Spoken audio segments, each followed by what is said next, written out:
Bueno, muy buenos días. Es un gusto estar aquí. Es un gusto estar con profesionales que están queriendo trabajar adecuadamente el tema del abuso sexual. Quiero que sepan que debía estar anoche y no llegué anoche, llegué esta mañana, entonces perdón por el cambio de horario. Vengo con gafas rosadas porque es tiempo de que nos quitemos las gafas, pensando que todo está muy bien, pensando que tenemos un mundo ideal, y nosotros como profesionales pensando que tenemos que hacer solo una partecita de nuestro trabajo.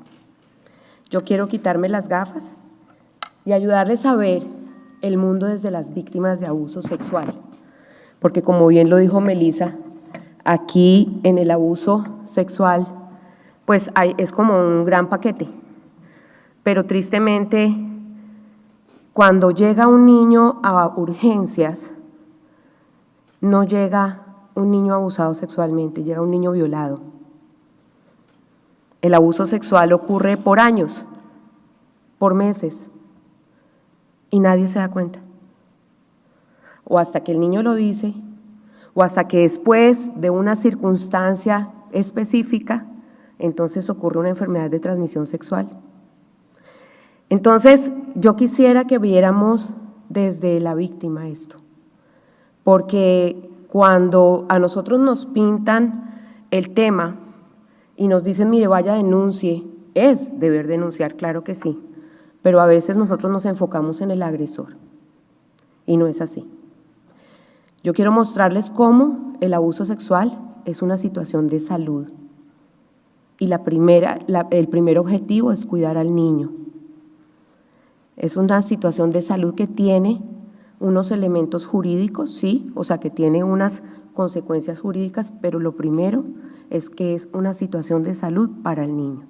Y es ahí donde yo me quiero enfocar. Entonces, quisiera como darles una perspectiva. Gracias. Atrás, listo. Vamos a ver, perdón, voy a poner mi presentación acá. Ah, bueno, está ahí. Bien. Como nosotros trabajamos con niños y realmente hemos desarrollado, hemos intentado poder desarrollar lo más sencillo posible el tema para que ellos puedan entender sin asustarlos lo que puede implicar un abuso sexual. Yo, perdónenme, sé que estoy trabajando con profesionales en esta mañana, pero quisiera darles un enfoque sencillo. Y por eso puse esto, en palabras sencillas. El abuso sexual es un abuso de poder. Es que no es solamente llegar a las zonas privadas del cuerpo de un niño sabiendo que las zonas privadas son zonas que se han creado y por naturaleza son especiales. No son como los brazos o las piernas que son zonas externas o públicas, no, por algo se llaman zonas privadas o íntimas. No, no es solamente eso. ¿Saben qué? El problema no es tanto acceder a sus zonas privadas y hacer una lazoración en la vagina o penetrarlo en el ano, no. Esto es grave, ¿cierto? Pero lo más grave es el abuso de poder que se tiene sobre un niño para hacerle participar de actividades sexuales inapropiadas, las cuales el niño no tiene la capacidad ni el desarrollo psicosexual para consentir. No lo tiene. ¿Y por qué voy a ser específica en esto? Porque estamos a portas de que en el mundo la pedofilia se quite como delito. Usted dirá, wow, ¿sí? Sí. Hace 5 años en el Congreso de Tex-Mex empezaron a hablar sobre que el pedófilo es un hombre o una mujer que sencillamente tiene deseos con niños pero que no le hacen mal a nadie, que él sencillamente es un ser humano maravilloso y que solamente tiene deseos con niños, pero muchos no llegan a hacerle daño a los niños. En 1973 se firmó la primera carta para hablar de quitar la pedofilia como delito. Y eso ha avanzado al punto que estamos a portas de que esto se legalice. Y entonces yo les hago un llamado a ustedes, ¿qué vamos a hacer? ¿Qué vamos a hacer? Porque nuestros niños están cada vez como carne de cañón. Entonces aquí, cuando nosotros hablamos con los niños, ¿qué es el abuso sexual? Les decimos que es cuando alguien te muestra te toca o te obliga a tocar las partes íntimas o privadas del cuerpo sin un consentimiento real. ¿Cómo así? ¿Qué es un consentimiento real? Pues un consentimiento real es algo que tú autorizas, porque sabes que lo quieres o que lo necesitas. En el consentimiento real no hay manipulación ni hay engaño. Ahora, el agresor es muy manipulador. ¿Por qué? Porque el agresor, en el abuso sexual, que es muy diferente a la violación, se gana la confianza del niño. A veces ni siquiera se la tiene que ganar, la confianza ya está. Es una persona tan cercana al niño, tan cercana, que ya la plataforma emocional está lista. Entonces cuando uno dice, bueno, es algo que tú autorizas porque sabes que lo quieres, miren, muy preocupante, que hoy estamos viendo niñas de 10, 11, 12 y 13 años embarazadas y algunos gobiernos están diciendo que ellas lo querían. Pero eso sí, para abortar, ahí sí es violencia sexual. Pero estamos diciendo que la niña lo quería. No, perdónenme, una niña de esa edad no sabe qué va a pasar. No consiente esto. El 100% de los casos es un abuso sexual, pero ya en este punto de la historia, algunos gobiernos lo están considerando como, es que ellas lo quieren y ellas están teniendo relaciones sexuales. Cuando yo entré, escuché a Melissa hablar sobre eso, sobre los adolescentes teniendo relaciones sexuales y yo me pregunto, ¿no será que estamos cometiendo abuso institucional? ¿No será que estamos permitiendo que los chicos, sí, no, es que ellos ya lo saben, es que ellos ya lo hacen, no hay ningún problema? ¿Quién dijo que no había problema si es que dentro del desarrollo psicosexual de ellos no entienden las implicaciones que esto tiene y sencillamente los estamos empujando cada vez más con todo lo que estamos viendo hoy en la cultura? Entonces entendamos esto. Puede ser que un niño aparentemente consienta, por ejemplo, cuando yo entro a una habitación y veo a una chiquita de, no sé, 10 años con el primo de 15, los veo metidos en una cama, muchas mamás han resuelto salirse de la habitación y dejarlos, porque dicen, no, es que lo está consintiendo. Aunque el niño aparentemente consienta y yo perciba que consiente, el niño no tiene la capacidad de entender estos actos como los entiende un adulto. Entonces, por eso es importante que entendamos esto. Es importante que entendamos el desarrollo psicosexual de los niños y si aquí hay psicólogos me entienden perfectamente lo que estoy diciendo. Porque por más de que nosotros queramos avanzar el desarrollo psicosexual de un niño, no podemos hacerlo. Hoy nos dicen, no, es que ellos ven de todo. Sí, ¿qué de todo lo que ven lo entienden? ¿Qué de todo lo que ven lo asumen? ¿Y qué de todo lo que ven verdaderamente saben qué consecuencia va a tener si ellos lo hacen? Entonces, parémonos firmes. Ustedes como profesionales necesitan entender que un niño no tiene la capacidad de consentir este tipo de contacto, que es totalmente inapropiado en cualquier edad. Ahora, en cualquier edad, buena pregunta, ¿hasta cuándo? Jurídicamente, en muchos países, la edad de consentimiento son los 14 años. Y aquí sencillamente estoy dando propuestas. Qué rico que podemos trabajar entre países porque nos damos herramientas para seguir avanzando y seguir trabajando. Pero yo sí les quiero decir una cosa. Miren, tenemos un vacío jurídico grandísimo frente a la edad de consentimiento legal. Porque nosotros estamos diciendo que los niños hasta los 14 años, a partir de los 14 años tienen edad de consentir lo que es un acto sexual. Trabajo hace 20 años con chicos en esto y quiero que sepan que un chico de 14, 15 y aún de 16 años, muchos chicos no están listos para tener este tipo de contacto y que lo que están haciendo es entrar a situaciones sexuales por presión de los amigos o por presión de la cultura y ellos ni siquiera estaban en ese momento. ¿Qué es un niño de 12, 13 y 14? Hasta ahorita se está empezando a desarrollar, hasta ahorita está entrando a su vida el impulso sexual, hasta ahorita está sabiendo que hay personas que le gustan y que hay personas que las veía antes y no le importaban, pero ahora les está, oiga, qué chica tan bonita, oiga, me encantan los ojos de este chico. Eso no sucede a los 10, a los 11. Eso sucede a los 12, 13 y 14 cuando entra el desarrollo físico y comienza a estar el impulso sexual en la vida de un niño.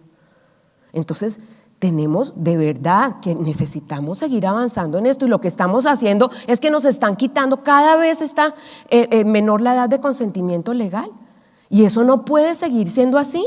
No podemos seguir permitiendo que a los niños nos los dejen tan expuestos porque, por ejemplo, en Colombia el 26 de agosto se firmó, la Corte Constitucional firmó que los niños adolescentes pueden casarse con personas adultas sin el consentimiento de los padres.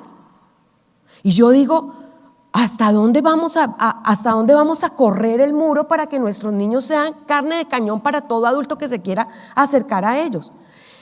Tenemos que pensar en eso. La edad de consentimiento legal, que en algunos países comenzó a los 16 años, ya está en los 14.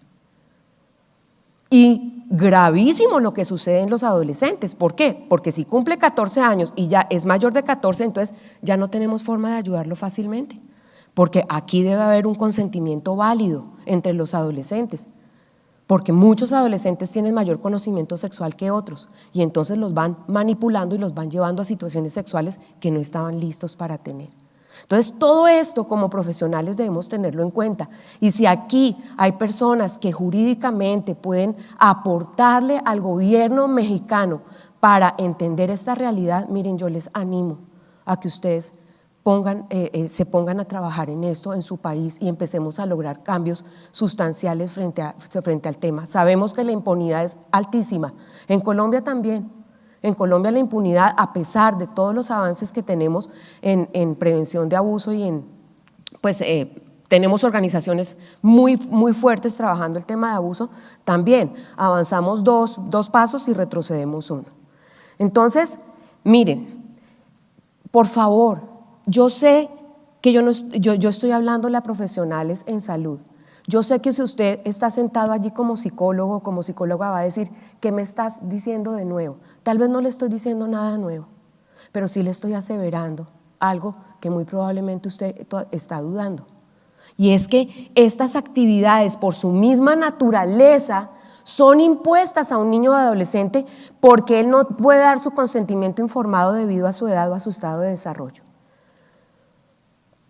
Abuso sexual es varias cosas y a nosotros a veces nos confunde.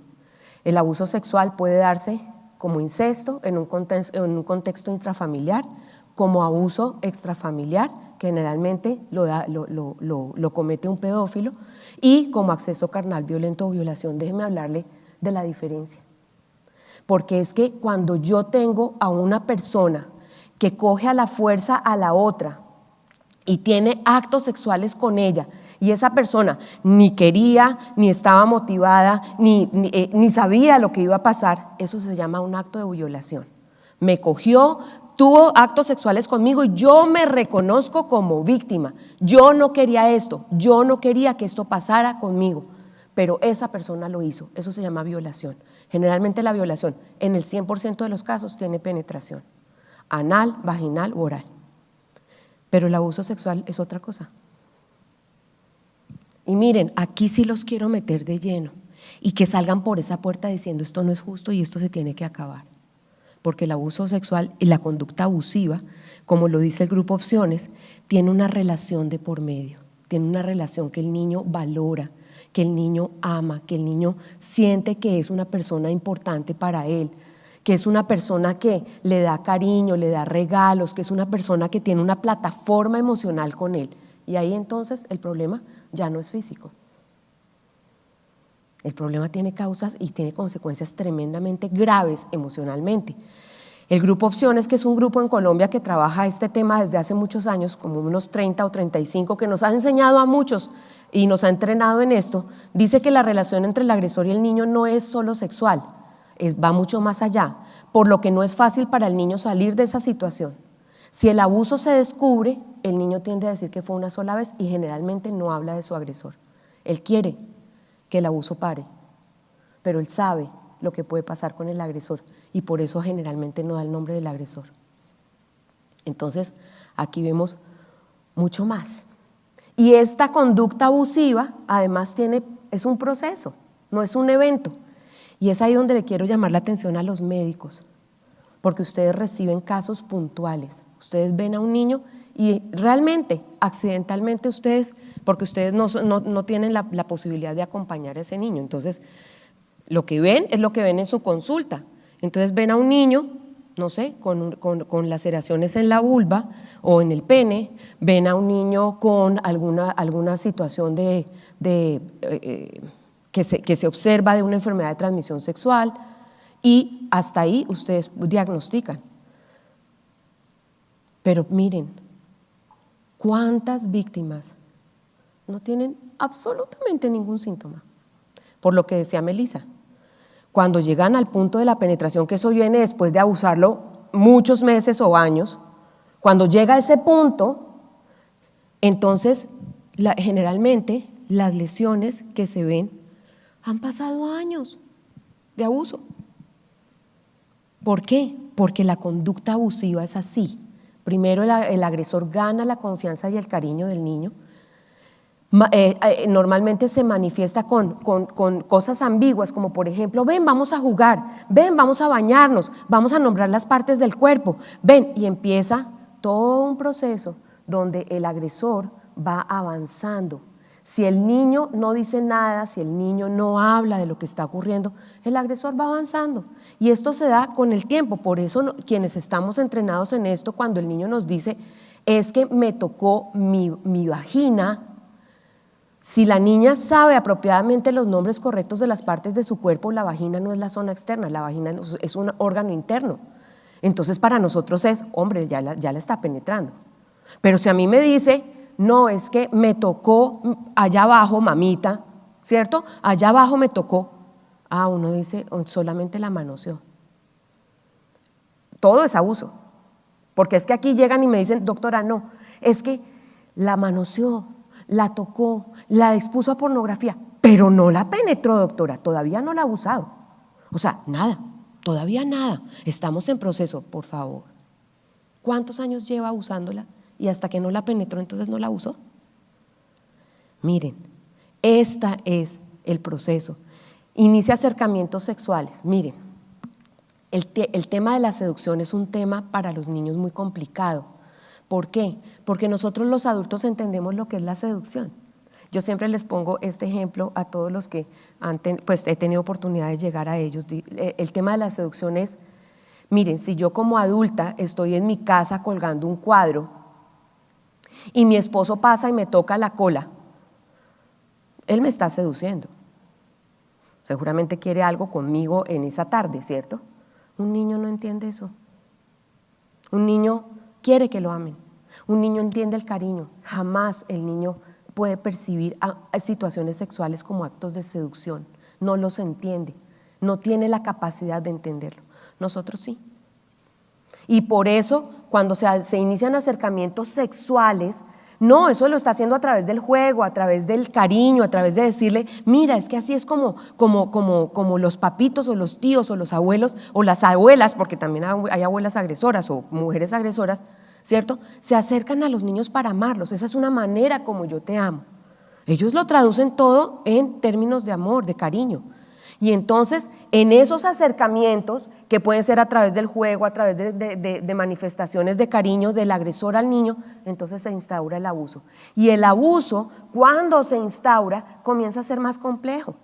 Entonces, primero lo expone a pornografía, luego lo mira, se desnuda frente a él, por ejemplo, ¿cierto? Mucho de actos sexuales sin contacto, pero después se va complejizando. Y entonces es cuando el niño dice, esta persona está haciendo cosas que no me gustan, pero me quiere. ¿Será que hay algo mal en mí que no hay en los otros niños para que esta persona haga esto conmigo? Y ahí es donde se instaura el abuso. Y cuando se instaura el abuso, entonces el niño comienza a darse cuenta que esto ya no le está gustando y que esto está pasando y a veces hasta le duele o le da asco. Uy, qué cosa, no, esto no, ya no me está gustando. Y en ese momento entonces el agresor le puede decir al niño, mira, esto que sucede entre nosotros es solamente entre tú y yo porque nadie lo va a entender. Nadie. Y si tú lo dices, te pueden regañar. Por eso dejémoslo entre los dos. O a veces lo amenaza. ¿Cuántos niños? Yo me acuerdo, por ejemplo, un chiquito de 3 años que la mamita me lo llevó porque se había enterado de que la empleada llevaba 2 años con ellos y el niño comenzó a tener conductas hipersexualizadas. ¿Qué es esto? que el niño empieza a tener situaciones que van mucho más para su edad, o sea, van mucho más hacia allá de su edad. Cuando la mamá, por ejemplo, estaba sentada con la pierna así, el niño se le colocaba acá y empezaba a frotarse sus genitales. Y la mamá le preguntaba, ¿por qué haces esto? Dice, y nombraba a la empleada, porque tal persona me lo hace. Y entonces la mamá dijo, ¿cómo así que tal persona te lo hace? Bueno, llevaba 2 años. La señora descubrió a la empleada hablando por línea caliente, o sea, ella llamaba desde su celular para tener situaciones de contactos sexuales por teléfono, y la mamá la descubrió, la echó, no tenía ningún registro de ella, simplemente la echó, y cuando el niño empezó a tener este tipo de conductas, entonces se dio cuenta que llevaba 2 años abusándolo.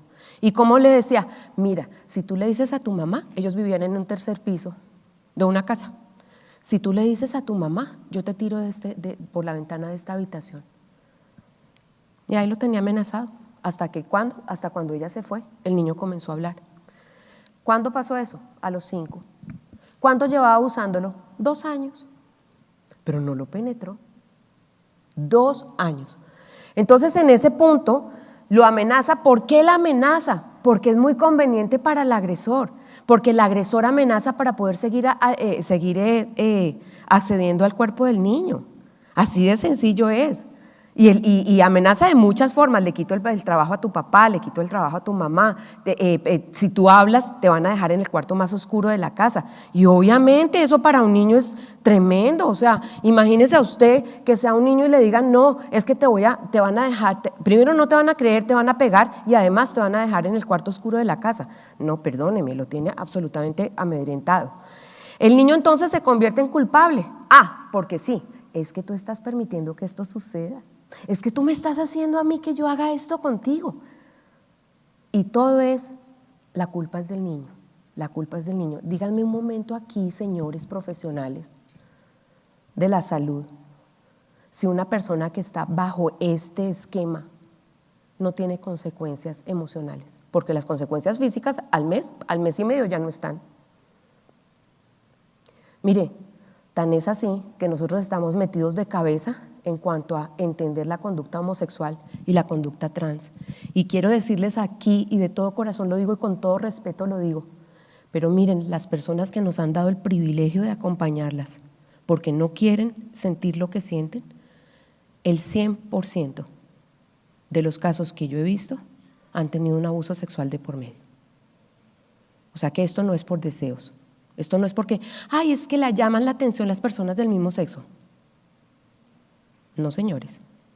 Aquí la frecuencia y la recurrencia del abuso sexual es altísima, altísima. Y si nosotros vemos conductas de este tipo, tenemos que entender que las consecuencias que produce el abuso sexual, entre otras cosas, el abuso sexual tiene el poder de cambiar la identidad sexual y la orientación sexual de una persona. Y si eso no nos ha de preocupar, no sé qué nos ha de preocupar realmente. Entonces, acá hay un patrón de abuso y por eso los expertos que trabajan el tema dicen, mire, es que esto no sucede, esto no es un evento único. El evento único es la violación. Es lo que ustedes como profesionales llegan y ven en un niño violado, entiendo. Y cuando tienen que recoger muestras, entiendo eso. Pero la mayoría de los niños no son violados.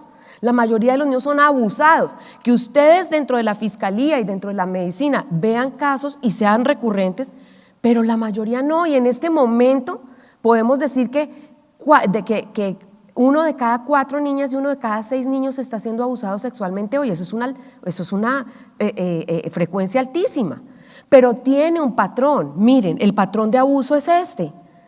Primero se desnuda, se desviste, expone sus genitales, luego observa al niño de manera inapropiada, permite que el niño vea material sexual inapropiado, o sea, pornografía que me habló, tomarle fotografías de naturaleza sexual. Y entonces después todo esto es abuso sin contacto. Pero luego ya cuando esto ha pasado, que generalmente pasan meses o pasan años, comienza el abuso sexual con contacto. Entonces habla de besos sexualizados, toqueteos, masturbación, penetración digital o con un objeto en la vagina o en el ano. Y ahí, entonces, cuando hay un contacto genital o anal, genital, pues perdón, Ese abuso está instaurado hace mucho tiempo. Y entonces, ¿en qué? Sí, eso es lo físico. No nos podemos dedicar solamente a lo físico, porque las cosas que suceden en el niño abusado sexualmente no se miden en un tubo de ensayo, porque el niño está en un atrapamiento emocional. ¿Y cuál es el atrapamiento emocional? Pues mire, primero lo involucró, se convierte en un amigo, en una persona que proporciona recompensas y satisface necesidades psicológicas. Hay una interacción sexual después, o sea, hay un contacto sexual inapropiado para la edad del niño y asegura con el secreto el acceso al niño, facilita el contacto sexual y lo hace a través de cosas que el niño realmente son valiosas para el niño, lo hacen sentir valioso, lo hacen sentir importante, como por ejemplo darle regalos.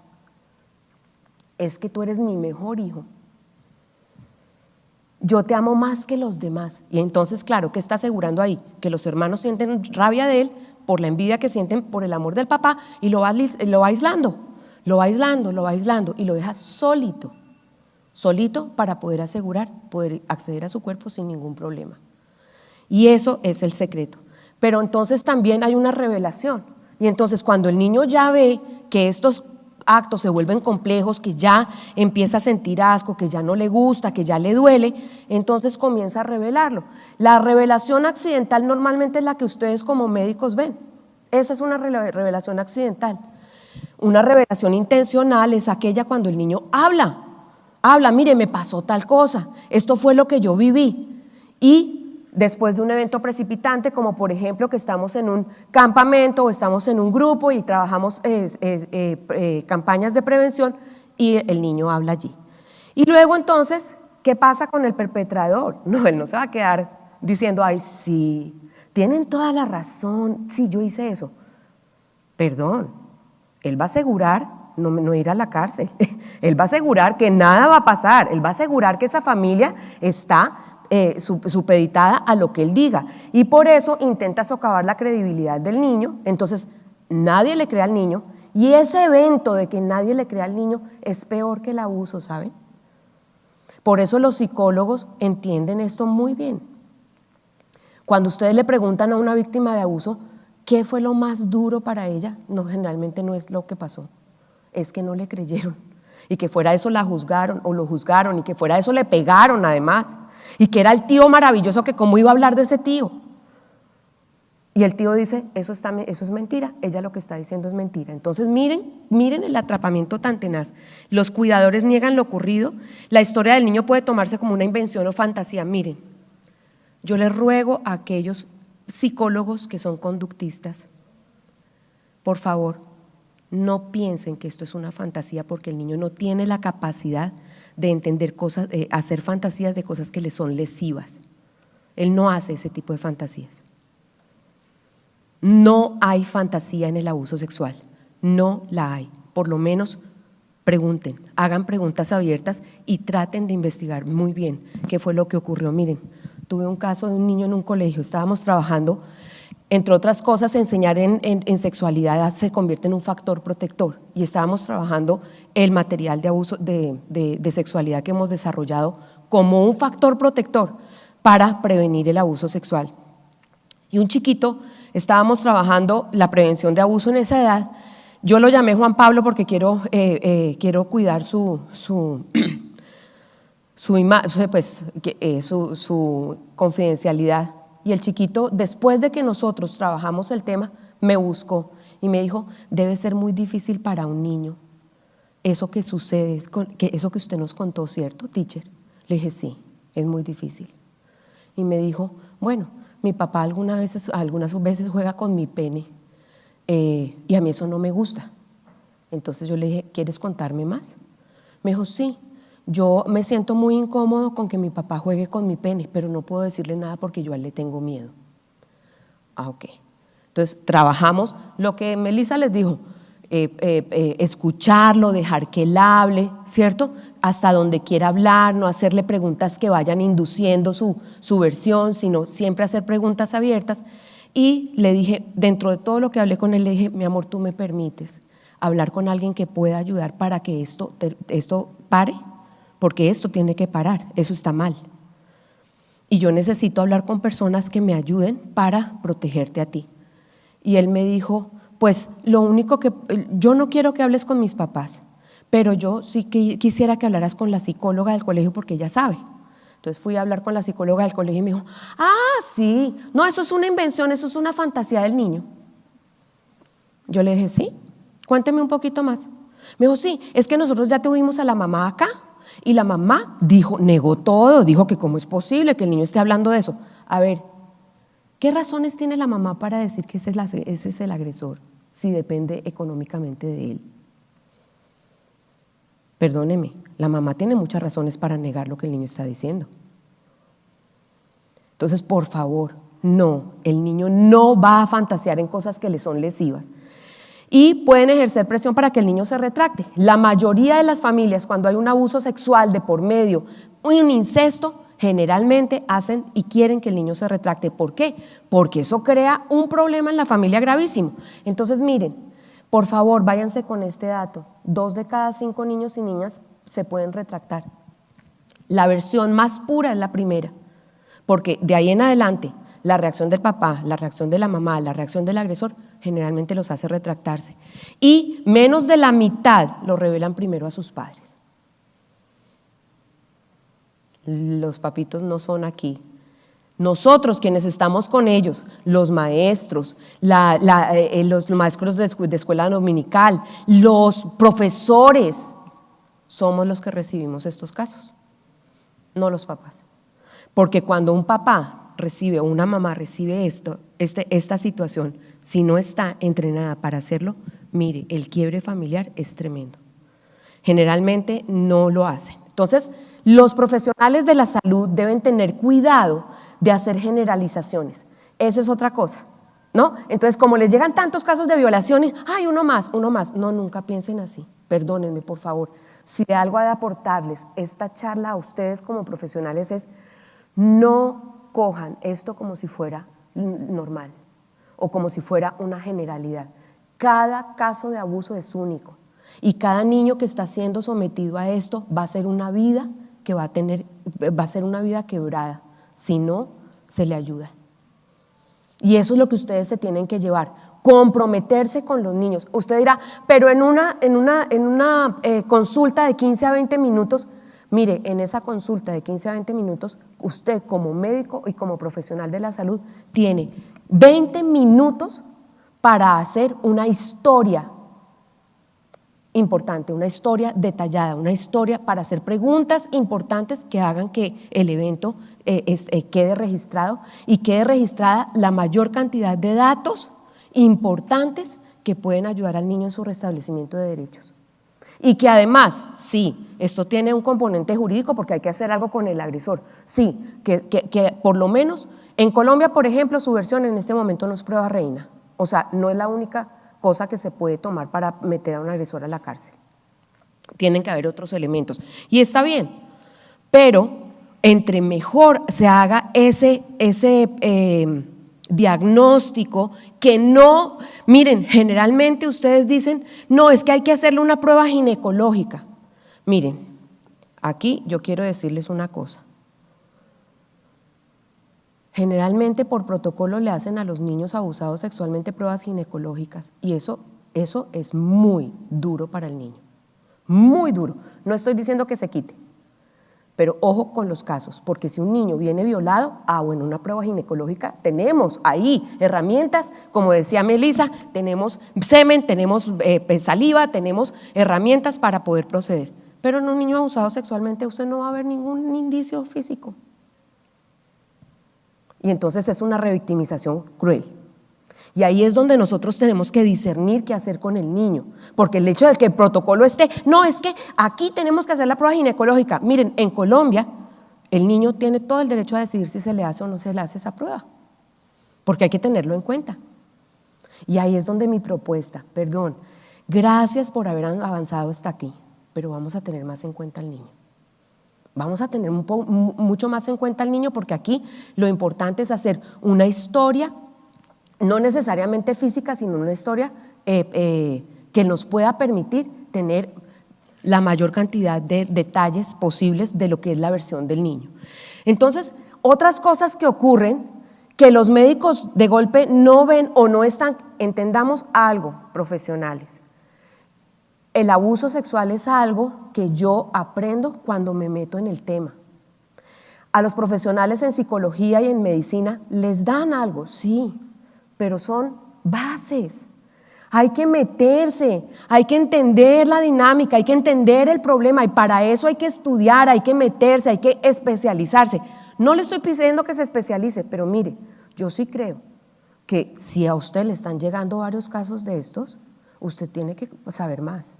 Tiene que conocer la realidad, tiene que entender que esto es una realidad compleja y que no solamente el examen ginecológico que usted tiene allí, que tiene que decirle al niño que se quite la ropita y que le muestre o le abra las piernas, mire, eso para el niño ya es victimizante porque eso es lo que ha vivido con el agresor. O sea, entendamos eso, entonces hay que... Por favor, hay que hacerlo. Si el niño se rehúsa, no empiece a regañarlo. Dele la oportunidad de saber por qué lo va a hacer, a dónde va a llegar, cómo, o sea, usted por qué quiere hacer este tipo de examen. Pero si usted ve que es un abuso que lleva tiempo, ¿cierto? Que no hace parte de esa consulta, usted puede decirle, mira, mi amor, yo lo único que quiero es revisar de todo. Porque la única parte de tu cuerpo no es esta la importante, sino todo tu cuerpo. Quiero saber cómo estás, quiero saber si tienes salud. O sea, hay formas de hacerlo, ¿cierto? No es que tengo que revisarte tus zonas privadas para ver qué pasó. No, sea más prudente, sea más amable, sea más humano. Recuerde que hay una víctima ahí. Póngase en sus zapatos. Pero hay otros signos que las personas que no es su preparación, no se dan cuenta. Por ejemplo, problemas gastrointestinales, trastornos gastrointestinales por estrés. Eso nadie se da cuenta. Lo mismo, trastornos ginecológicos. Hay trastornos donde les duele mucho la parte de abajo de la pelvis y nadie. Entonces, estos trastornos están. Y la somatización. La somatización es cuando los niños o las niñas refieren dolores en cualquier parte del cuerpo, dolor de cabeza permanente, dolor de estómago permanente, están somatizando situaciones que para ellos son de mucho estrés. Y también vemos, y es en el caso de los psicólogos, obviamente problemas de conductas, síntomas de trastorno de estrés postrauma es lo que más se ve en estos chicos y trastornos cognitivos y emocionales. Y a veces cuando nos llegan papás que ven que la conducta del chico está terrible, que está rebelde, que no quiere hacer tareas, que no está conforme con las cosas que está pasando en la casa, generalmente nos vamos a determinar otros diagnósticos, pero nos cuesta pensar que es un abuso hasta que el niño habla. Y pasan años y años y años y el niño no habla y la mayoría no van a hablar y la mayoría llevan este secreto hasta adultos. Entonces tengamos en cuenta esto y hoy más que nunca tengamos en cuenta que este tipo de trastornos, pregunte, oiga, usted sabe, señor papá o señora o mamita, usted sabe si el niño ha sido expuesto a situaciones equivocadas sexualmente. Usted sabe, pregunte, haga esa pregunta como algo básico en su consulta. ¿Por qué? Porque las lesiones físicas son lesiones psicológicas, sí. Y entonces es un proceso lento pero seguro, que va una sexualización traumática. Mire, ¿dónde está el gran problema del abuso? En la traición, porque el niño jamás se imagina que una persona que él ama o que la ama la va a traicionar, queriendo utilizar esa relación para acercarse a su cuerpo. Un estado de indefensión que le anula la capacidad de decidir. O sea, el niño no puede hacer mucho, simplemente dejar que eso pase.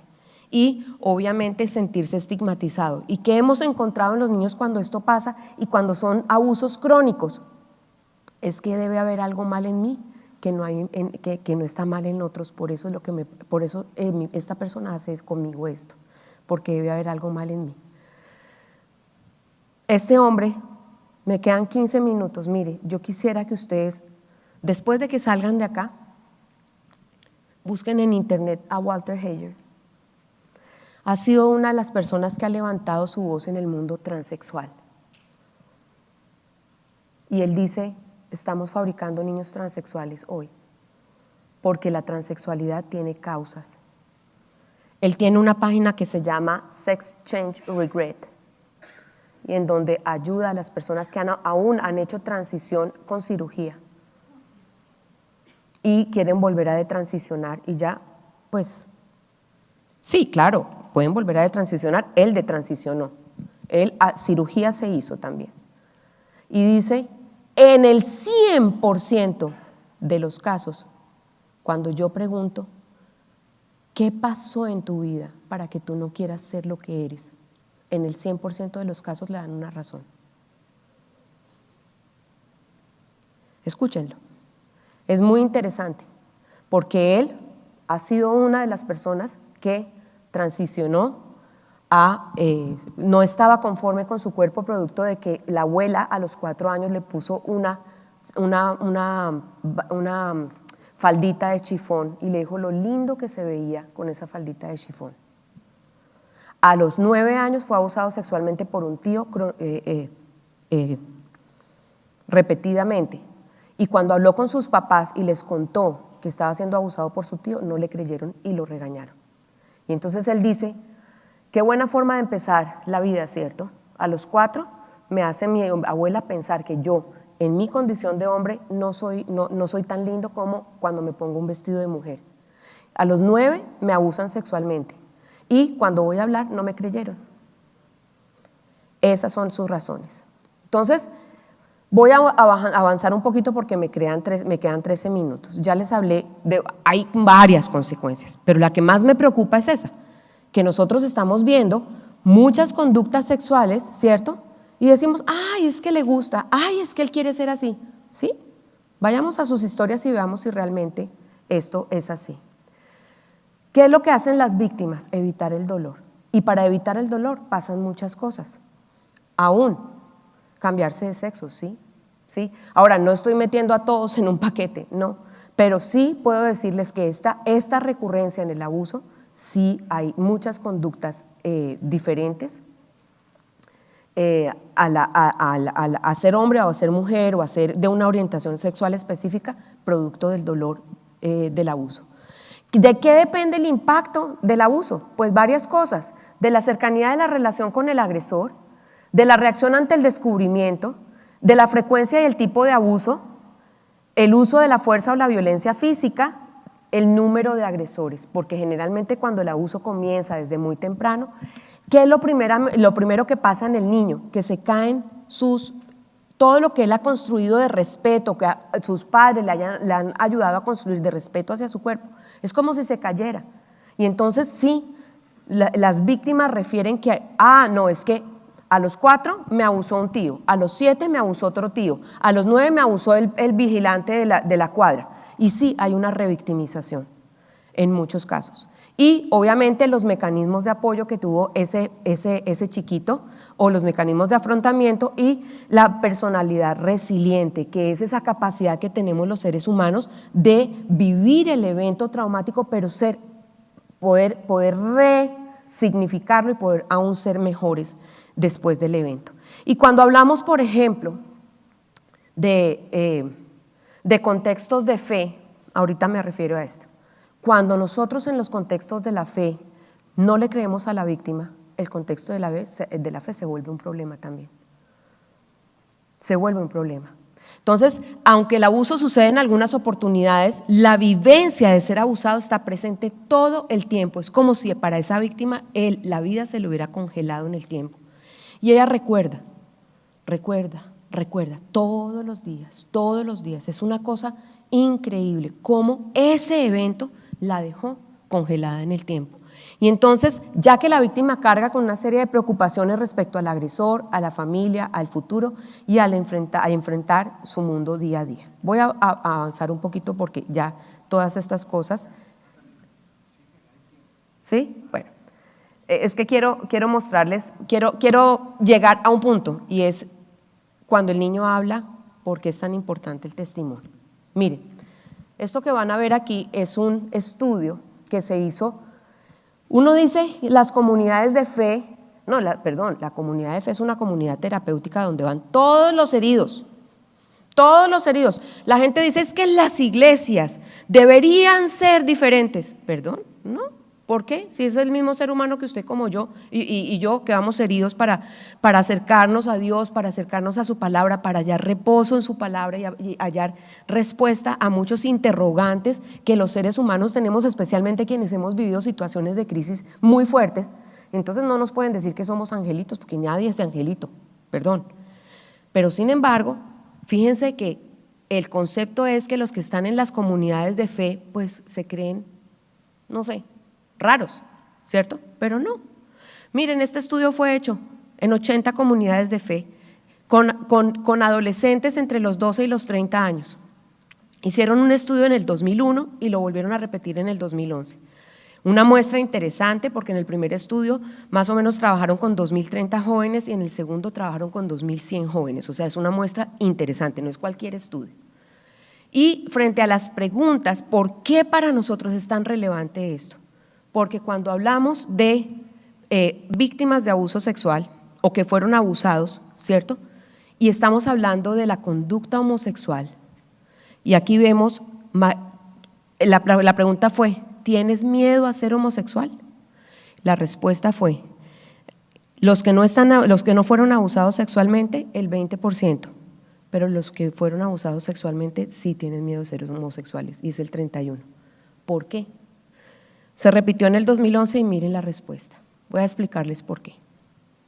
Cuando un niño es abusado sexualmente, en este contexto, en el contexto de la risa, del amor, de la tranquilidad, del juego, no es un contexto violento, maltratante, donde el niño se siente víctima, no, es otro contexto. Esa persona que generalmente, porque la frecuencia es muy alta entre hombres, más que en mujeres, es abusado por otro hombre, este chiquito siempre va a quedar con la duda, el gran interrogante de si esta persona que es mi tío, mi abuelo, mi primo, que yo amo, que yo estimo, mi amigo, me tocó mis zonas privadas y yo sentí, ¿será que yo soy diferente? Porque sentí, y me dicen, pero es que yo sentí, Cata, yo sentí. Pues claro que va a sentir. Perdóneme, le están tocando sus zonas privadas, lo están haciendo en un contexto diferente al maltratante, pues claro que va a sentir. Y esa es la gran confusión que hay entre nuestros niños. Siempre va a haber esa pregunta. Si esa persona me tocó, oiga, pero yo me sentí tan bien, me sentí raro, me sentí diferente. Pues sí, porque son sus zonas privadas o íntimas y eso va a traer un placer físico. Lo mismo pasa lo contrario en las niñas. Una niña cuando es agredida por un hombre no lo traduce como algo, lo traduce como una agresión. Ella sí lo va a entender como más adelante. Hay muchas niñas que dicen, no, es que yo entendía que él me estaba amando y él me lo decía, que esa era la manera como me amaba, pero después me di cuenta que no, que lo que estaba haciendo estaba mal hecho. Entonces lo que hace la niña es lo contrario, los hombres a metros, porque lo que hizo conmigo fue muy mal hecho, eso no debió haber pasado. Y ambas llevan, uno, porque se siente, oiga, me gustó, ¿qué pasó aquí? Esto está muy raro. Ah, bueno, entonces mire cómo es la respuesta, porque ellos sienten mayor atracción al mismo sexo. Mire, cuando un niño fue abusado sexualmente se triplicó la atracción. Cuando una niña es abusada sexualmente se duplica la atracción lésbica, porque en el caso de la atracción lésbica, la niña se reconoce como que estuvo mal, que la agredieron en su cuerpo y por lo tanto, permítame, pero los hombres a metros de mí. Esto es muy preocupante.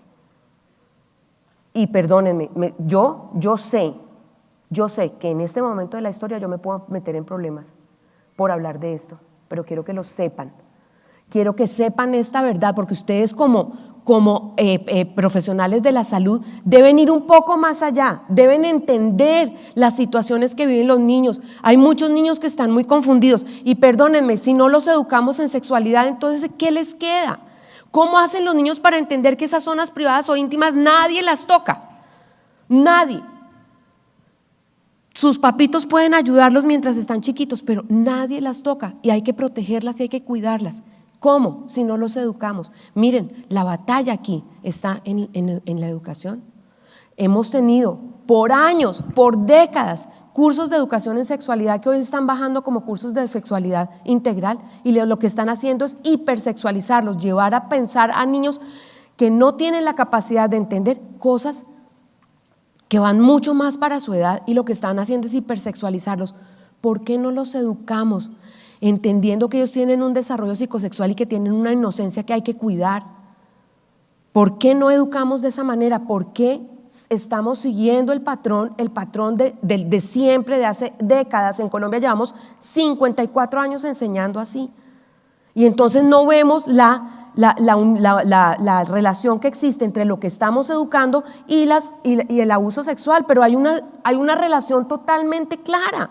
Si yo te educo a ti para buscar el placer, para no importa con quién, ¿cierto? Buscar el placer a través de la masturbación o a través de relaciones sexuales, ya sea con adultos o con niños, si eso es lo que yo estoy educando porque estoy pensando en que el ser humano tiene libertad y derecho de buscar el placer, pues no me aterre que tengamos abuso, no me aterre, pues si estoy diciéndoles que lo hagan. Hay una relación directa entre la manera como estamos educando hoy. Y mire, vimos el porcentaje de atracción al mismo sexo con abuso. En el 2001 era el 13%, en el 2011 subió y estamos teniendo cursos de educación sexual. Si se supone que los cursos de educación sexual previenen embarazo adolescente, previenen situaciones que son lesivas para los niños, ¿por qué los porcentajes están subiendo? ¿No será más bien que nosotros, esta la voy a pasar, no será más bien que nosotros, debido a la manera como estamos educando y dando tanta libertad, no estamos teniendo en cuenta las consecuencias de ese tipo de educación también? Y aquí, que esto es una cosa que nos tiene a nosotros como fundación metidos de cabeza. Mire, nos están diciendo que los chicos se están iniciando sexualmente apenas se desarrollan. ¿Por qué? Si un niño cuando se desarrolla está pensando la niña si le va a venir la menstruación, cuándo le va a venir, si se va a manchar, si no se va a manchar, si qué va a sentir, si le va a gustar a alguien, si no le va a gustar. Está en un momento completamente diferente a ponerse a pensar en tener relaciones sexuales. Por favor, están en un momento completamente distinto, pero el deber ser fue que nosotros asumimos, ¿cierto?, que ellos cuando se desarrollan van a tener sexo. No señores, no es así, los niños no tienen criterio para entender lo que implica una relación sexual en esas edades, no lo tienen. Y la prueba está aquí, mire, cuando un niño es abusado sexualmente va a iniciar su vida sexual más rápido. Pues claro, porque los muros que se crearon en su cuerpo para protegerlo, valorarlo y cuidarlo, pues por el abuso se van cayendo.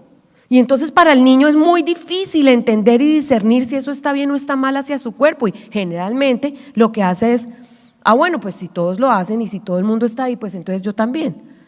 Pero realmente, por favor, miren lo que implica. Entonces, estas cosas las tenemos que analizar.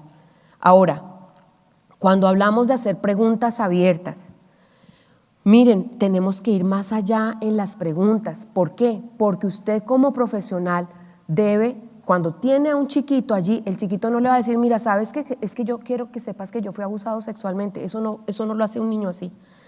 El niño le habla a quien le tiene confianza.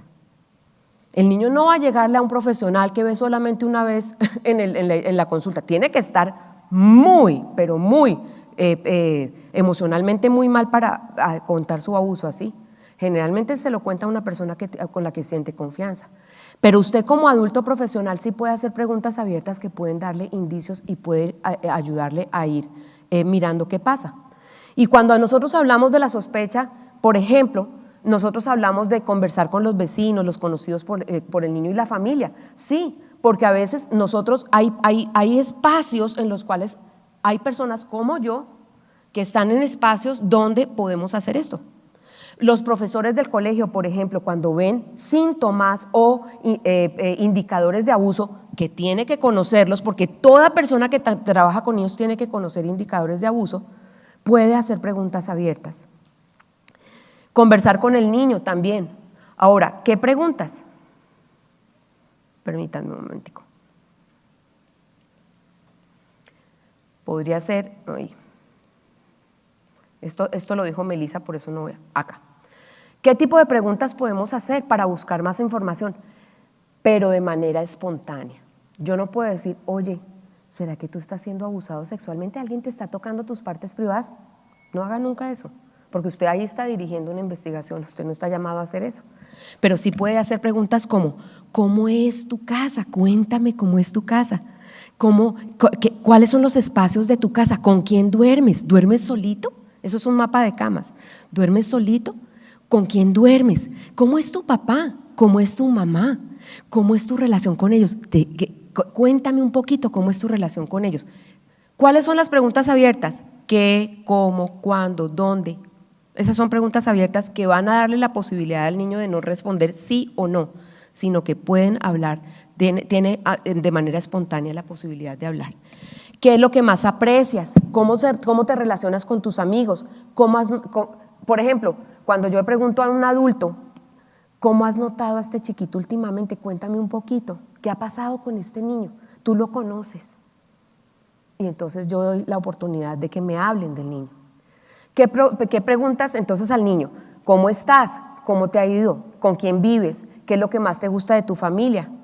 ¿Qué cosas haces con tus hermanos? Este tipo de preguntas, especialmente a los psicólogos, nos ayudan. Las anteriores eran las preguntas a los conocidos del niño. Por ejemplo, ¿cómo percibe su relación con sus padres? ¿Cómo? Siempre son preguntas abiertas. Entonces te dan la oportunidad de escuchar más allá de un sí o de un no. Luego entonces, ya lo dijo Melissa, ante la evidencia, nosotros sí necesitamos de mucha prudencia y de mucha prudencia entendiendo que aquí la prioridad es el niño. El objetivo primario es el niño, no es meter al agresor a la cárcel. Perdóneme, Melissa, que usted está en la parte jurídica, pero esa no es nuestra prioridad. La prioridad aquí es lo que va a pasar con el niño. ¿Que eso tiene consecuencias jurídicas? Sí, que vamos a ayudar a que podamos tener un buen reporte descriptivo y detallado de lo que escuchamos del niño, que las respuestas del niño las tenemos que anotar literalmente como él las dijo. Sí, ¿eso va a ayudar a la parte jurídica? Sí, pero la intención es el niño, siempre el niño. Mire, por favor, esto no lo haga por frase de cajón. Hay realmente historias que usted dice, oiga, esta historia parece fantástica.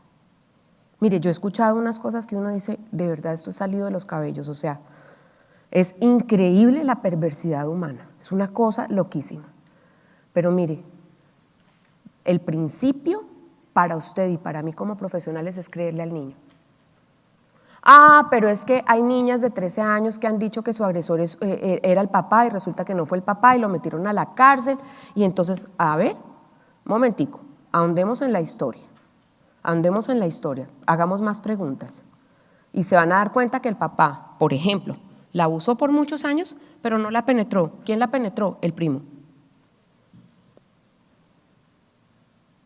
O sea, yo entiendo que ha habido adultos involucrados sin querer, sí, pero intentemos hacer más preguntas porque les aseguro que un niño que no ha vivido este tipo de cosas no involucra a un adulto porque sí. Son casos muy extraños, muy raros, pues muy puntuales. Generalmente ha habido una historia detrás. Entonces, decirle inmediatamente que se le cree y permanecer calmado es importantísimo. Hacer todo lo que está al alcance para darle seguridad y eso ustedes sí, así sean 20 minutos que tienen a ese niño ahí, ustedes sí pueden hacer eso. Darle seguridad, ayudarle a entender que no fue su culpa. Importantísimo que las víctimas entiendan que eso no fue su culpa porque el agresor generalmente las culpa permanentemente. Decirle que él ha sido muy valiente al contar lo sucedido y hacerle sentir que será protegido. Mire, yo sé que usted tiene 20 minutos de consulta o 1 hora de consulta. Sí, es probablemente que usted, a veces a usted lo toman como perito en un juicio, sí. Usted es el profesional idóneo para eso. Y por eso usted tiene que tener las cosas claras. Los que son peritos en procesos de abuso sexual infantil deben estar comprometidos con el niño. ¿Por qué? Porque los abogados, varios abogados, no estoy diciendo que todos, pero varios abogados, ellos defienden al agresor. Ellos defienden a quien les pague. Así que ustedes, el niño se tiene que enfrentar a cosas muy difíciles en un juicio. Y generalmente quienes digamos, dan su diagnóstico y su punto de vista para ayudar al niño o para demeritar la versión del niño, son ustedes como profesionales. Entonces, si se puede comprobar el abuso, lo primero que se debe tener en cuenta es saber cuáles son los recursos, lo que decía Melissa. Miren, uno dice, voy a denunciar. Sí, aquí por ejemplo en México no prescribe, en Colombia a los 20 años prescribe. O sea que la víctima tiene la posibilidad de denunciar al agresor en cualquier momento, gracias a Dios por eso, nosotros no tenemos esa ventaja, pero tenemos 20 años. ¿Por qué? Porque la víctima normalmente está en una situación de abuso de poder donde ve al agresor gigantísimo, donde ve que no puede hacer nada contra él, ¿cierto? Y necesita crecer para poder hacer algo contra él, ¿cierto? Para poder decir, mire, sí, usted me hizo esto. O sea que una de las cosas que hay que hacer es no enfrentar al niño con el agresor. Y eso muchas veces pasa. Ah, sí, usted está diciendo que su tío la abusó y le hizo esto. Ah, bueno, entonces venga, hablamos con su tío y venga aquí y usted le vuelve a decir lo que me dijo a mí. Nunca hagan eso. Nunca enfrenten al niño con el agresor. Y miren qué recursos hay, con qué recursos cuenta la familia para que haya protección. Y los organismos del gobierno, digamos que valoran mucho cuando hay equipos de trabajo entrenados donde llevamos un caso de abuso y decimos, mire, la abuela o la tía están deseando quedarse con el niño mientras ocurre toda la investigación y se sabe qué hacer con el agresor. Muy bien, entonces saltemos todo eso. Miren, la evaluación médica no debe convertirse en una instancia más en la que los adultos poderosos imponen su autoridad sobre el cuerpo del niño y le quitan el control sobre los eventos que suceden en su vida. Por eso al niño hay que tenerlo en cuenta en todo.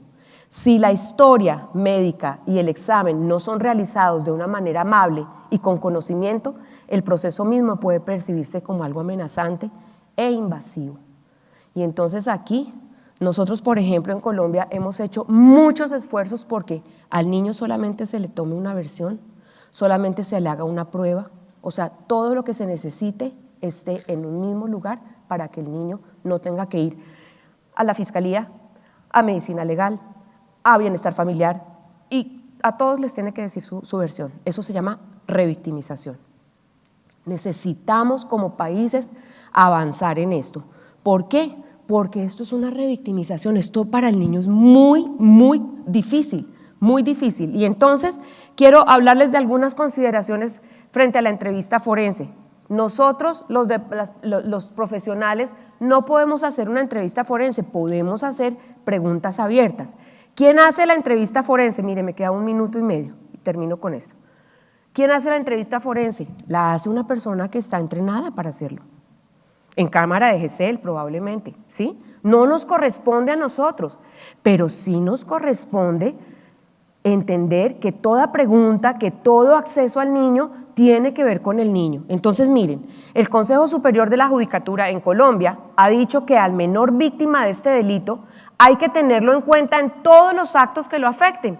Hacer el relato lo afecta, realizar el examen físico lo afecta, la toma de muestras lo afecta, tomar fotografías o realizar un video lo afecta. Por eso es que es importante ante todos estos eventos explicarle, así como ustedes le explican a otros pacientes lo que va a pasar, al niño también. Este niño necesitamos explicarle, mira, está bien contigo que hagamos esto, esto y esto, se requiere para esto, ¿está bien? Pregúntele. Y importantísimo, por último dejo esto, la importancia del relato.